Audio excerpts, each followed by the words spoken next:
Yo, Bracy Skills Clinic's back with another video, man. Tonight is the season opener for my San Antonio Spurs, man. I am more than excited to see these guys kick off this season, man.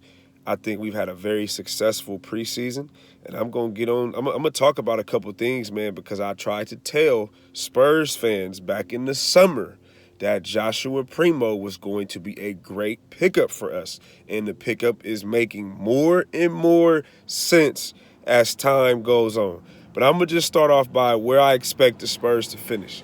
I said this in a few Facebook Spurs groups. I got to put this in perspective, okay?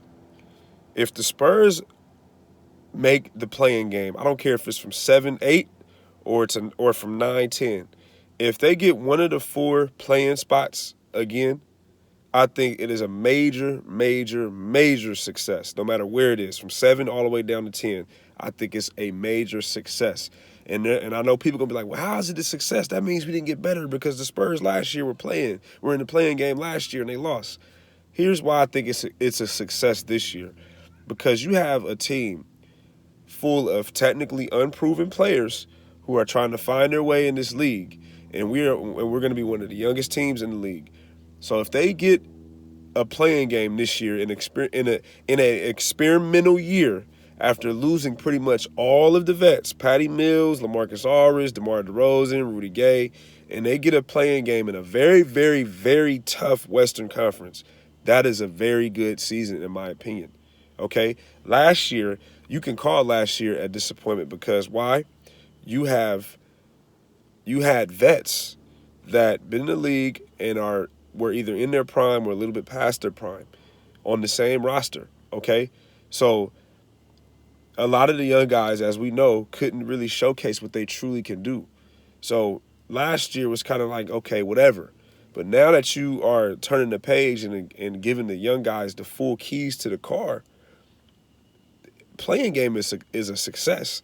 Anything more than the playing game, whether they get one of the 1 through 6 seeds, would be crazy if that happens, and or get to the second round of the playoffs, that is enough, I think, to get a max player to really say, you know what, I like what San Antonio is doing. If they get past the first round, that is enough to go get probably anybody that's on that max market. DeAndre Ayton, maybe. But I'm saying if they get past the first round, I think that's enough to get a max player. But even if they get the playing game, that might be enough to get a max player because it's going to show everybody that the Spurs got something cooking. So us Spurs fans, like I said, I've always said this, be patient, bro. We had Tim Duncan, Ginobili, Parker. Before that, Dave Robinson. We were blessed with all these great years, man. This is our time to rebuild, and I think this is an exciting time. I'm going to go out on a limb, and I'm going to even say this. I think Keldon and DeJounte Murray are going to make a case to possibly be all-stars this year. It's going to be very tough for DeJounte because he's in the West. It's a lot of point guards. I get it. You know what I'm saying? I'm not saying it's going to happen, but I'm saying their numbers are going to scream all-star this year. I really believe it. I think one of those guys, or maybe even possibly both, are going to average around 20 points per game. We know DeJounte has shown that he's going to fill the stat sheet up. I think Keldon is going to be more of I think Keldon's probably going to be our leading scorer on a consistent basis. Derek White's going to chip in as well, but I think DeJounte and Keldon are going to make cases for all-stars this year. That is going to shock the whole NBA. I really believe that they're going to do that. Now, excuse me. The next thing I want to talk about for Spurs fans is this love for Luka thing. Because, you know, the Spurs waived Luka last week, right? And I seen a lot of Spurs fans really upset about it. How we waived Luka, I just don't understand. Luka's young, so he can still turn it around. And if he turns it around, the Spurs may have made a mistake. Me personally, I don't see it. Okay? And I know Spurs fans are going to disagree with this, but I never saw it with Luka. I know he's 6'9", 6'10", that can shoot. They talked about he can defend a little bit, but I'm going to tell you guys something.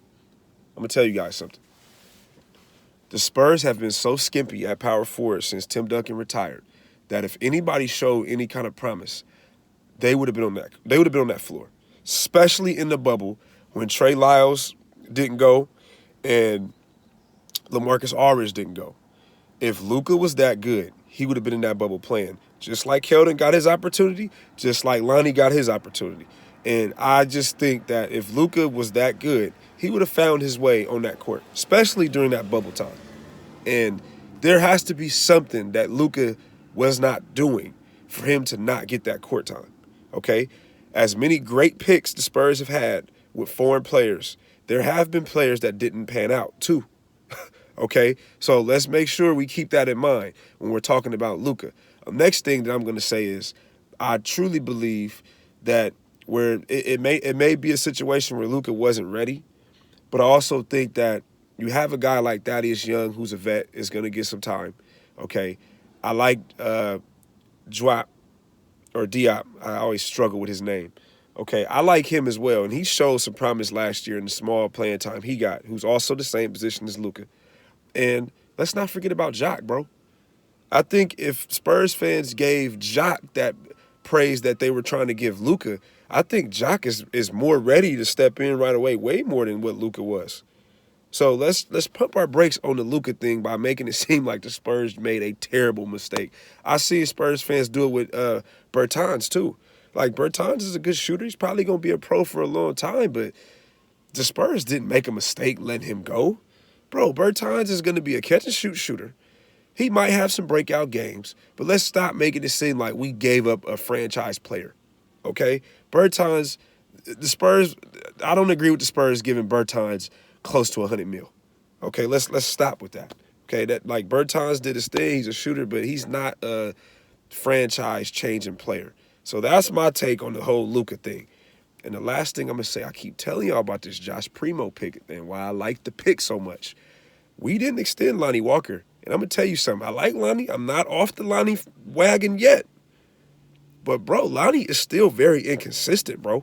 So I get why the Spurs did not extend Lonnie. I get it. Lonnie got to prove that he can be more consistent. And I told y'all, one of these young guys is probably not going to stay around. And when that person leaves, Primo's role is going to grow. And right now, I'm not going to lie. I like Primo's upside more than Lonnie's. 18-year-old kid is showing a lot of promise in that preseason. He's going to do his thing with Austin. But, man, I think Primo's going to have spot times this year when guys are load managing and things like that, where Primo's going to play heavy minutes and he's going to deliver. I like Primo a lot. I think Primo is a part of a bigger plan than what most Spurs fans even see right now. This kid is 18 years old, bro. Primo might be that guy that we say is a part of the backcourt with DeJounte, even after Derek White. I like Primo. So I think Spurs fans need to really pay attention to what's going on. I see it. Okay, but like I said, for this particular season, 21-22, I think the Spurs, if I have to be realistic, I think we're around that play-in area. Bottom area of the Western Conference, I think we'll get in. I think we'll be in that play-in area anywhere between 7, 8, 9, 10. And if they get anything higher than 7, I'm jumping for joy. Because I think if we get higher than 7, we have enough to make a case to go say, DeAndre Ayton, here's the max contract. You are the missing link for us to get back to Spurs glory. All right? Peace.